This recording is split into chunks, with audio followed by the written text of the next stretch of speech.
I am back at Station Road and I'm checking out a few more items that were on the... This is on the left side of the house. If you're at the house facing it from the front, the contour block here is deteriorated, and then the rake board and the trim that goes up along the shingles is deteriorated too, so we'll be replacing that. Looks like it's only the end right here for the rake board and only the end of the trim here. So what we'll do is we'll stagger it, but we'll come out maybe about 3 feet on the trim and maybe about 4 feet on the rake board. The same thing on this side. It's got the contour block, which is bad, and the very end of the trim is bad, and the very end of the rake board is bad. So 3 feet, 4 feet, new contour block. And the soffit is bad. You can see it's already been patched. The whole soffit isn't bad, but everywhere there's a seam, it's deteriorated. So it's deteriorated there, and it's deteriorated there too, and then of course down on the end. So this is a little closer look. I'm on the back of the house now, but you can see everywhere there's a seam, there's deterioration. So I would want to do the whole soffit on the back of the house. It's the whole soffit all the way across the back here.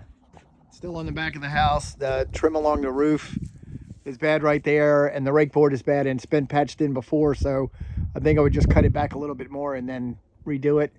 And the contour block here is not great, and you can see where the soffit on this side is not great either, up in there. Okay, and for this section, this is back by the garage door. I think the safest thing to do would be to plan on doing the soffit and the fascia, because you can see here where things are coming down through the cracks. So that indicates that there's rot up inside of there, and maybe gone as far as the framing. There's an electrical service cable which is strapped to that fascia, so that has to come down before we can work on it. And in order to do that, we need to get the power company to cut the power at the pole. This whole porch covering thing is completely gone, so that needs to be replaced.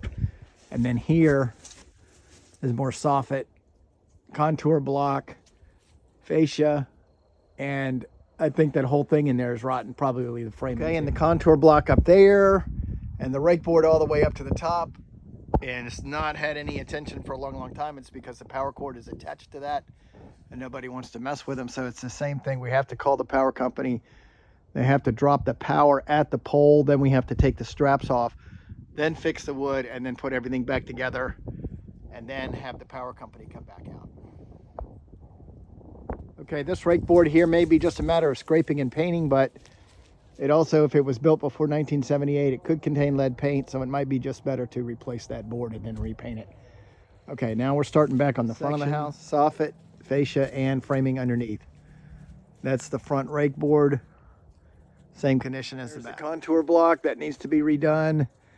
I don't think this is on the repair scope, but this siding here on the front of the house is deteriorating. And they're talking about the window frame on the inspection report, but it's not just the window frame which is rotten, it's also the window. So on this, your best bet is to replace the window and replace the framing and replace it with PVC lumber so it never rots again. Same exact situation on this window here. Same exact situation on this one here. All right, and this is on the side of the house, the right side of the house, same exact situation. Windows and window frame. All right, I got about 95 running feet of fascia and soffit. Okay, so that's 8 rake boards and trim.